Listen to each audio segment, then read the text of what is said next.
my name is Erica, and I'll be conducting the Digital 101 class for 2Ps this year. Each month we'll expand a bit on previous month's topics, and each month I'll be issuing a challenge along with a short video providing instruction relevant to the challenge. So let's get started on this month's challenge. I'll be using Brandy Buffington's Holiday Party freebie exclusively. So if you want to follow along exactly with the tutorial, you can download Brandy's kit from the free section of the 2Ps digital shop, and you'll find a link to that kit at the bottom of the garden seed that goes with this class. So let's start by opening a new layout file. We're going to go up to File, New, Blank File. And we're going to be doing a 12 by 12 layout, so we're going to change this to 12 inches and the height as well, and the resolution we're going to leave at 300 pixels per inch. That's the standard for digital elements and layouts. Alright, now we're going to open up some of the digital elements we'll be using for this layout. Again, we're going to go up to File and click on Open. Let's start with the embellishments. If you click this drop-down menu right here and choose thumbnails, you're going to be able to see small images for each of the elements in that file. I'm going to use this red border, and I'm also going to use this snowflake element. Now if you want to use two or more elements from the same folder, you can open them all at the same time by holding your Control key as you click on additional elements. If you click on one that you don't want, just hold your Control key and click it again and it will deselect it.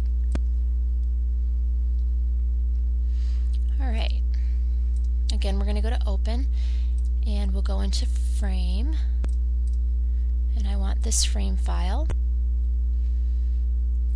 And I don't know if you noticed, but right next to Open you'll see this Control+O, and that's the keyboard shortcut to execute the Open command.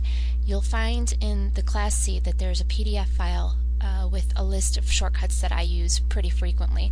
If you start integrating those into your layout creation, you're going to learn how to use them. It's going to speed up your process, and pretty soon it'll just be second nature. So you can print that off and hang it up next to your computer so you can start using those. So rather than click on Open, I'm just going to use the keyboard shortcut, which again is Control-O. And now for our paper, I want this paper and this red paper.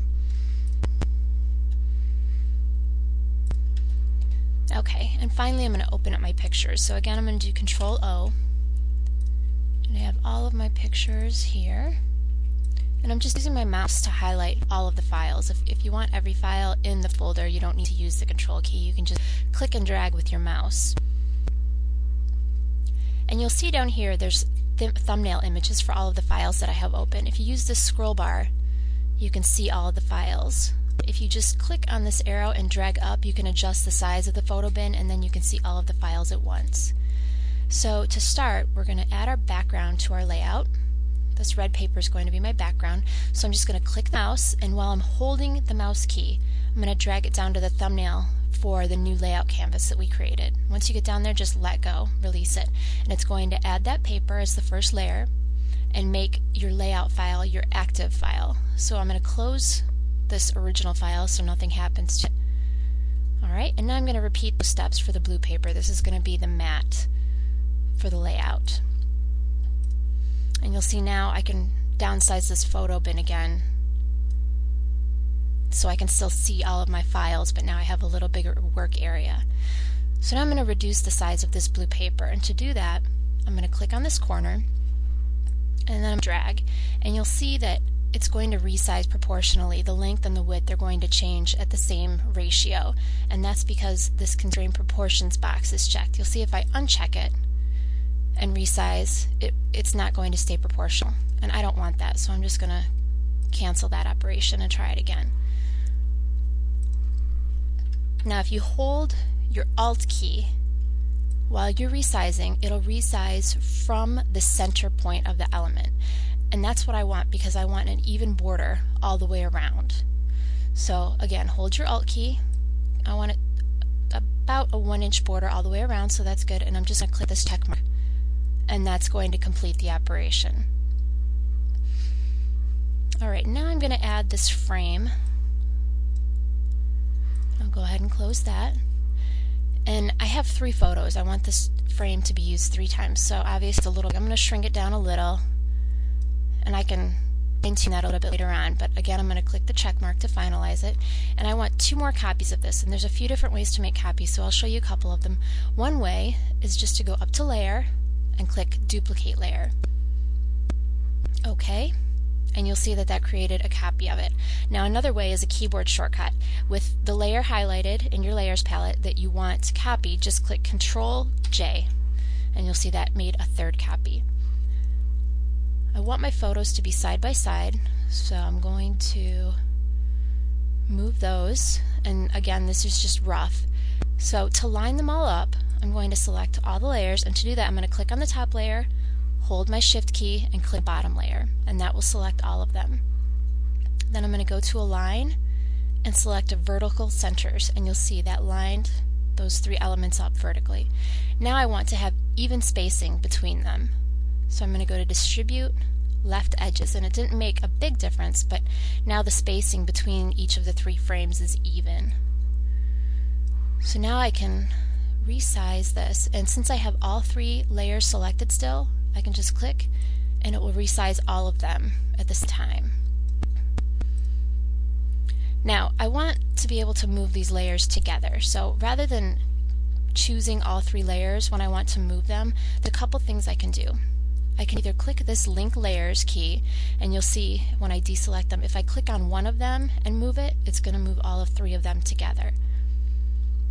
The other thing I can do is I can merge them into one layer, and that's what I'm going to do. I'm going to highlight all of them, I'm going to go up to Layer and Merge Layers, and you'll see it turned all 3 of those frames into one layer. And the reason I want to do that is because if I add any layer styles to the frames at a later point, it's going to do all 3 at the same time rather than repeating the steps 3 different times for each individual frame. Okay, so now let's add our journaling box. I want to use white, so I'm going to click on my color picker tool, and you can either use your mouse to select the color, but it's hard to get exactly where I want to be. I know that white is 255 for all 3 of these values, so I'm just going to type them in. White is 255 for all 3 values, black is 0 for all 3 values. Those are the 2 that are easy to remember. Now I'm going to choose my rectangle tool, and I'm going to just click where I want the upper corner to be and then drag right about there, and then I'll release my mouse and I'm done. You'll see this is on top of the frames layer, and I want it positioned below it. So in your layers palette you're going to click on it and drag it and release. Now the layers palette works just like a traditional paper layout. Your bottom layer is going to be your base, and every subsequent layer that you add is going to be layered on top of it. So whatever's on top is going to cover anything that's below it. So that's important to understand when you're first getting started.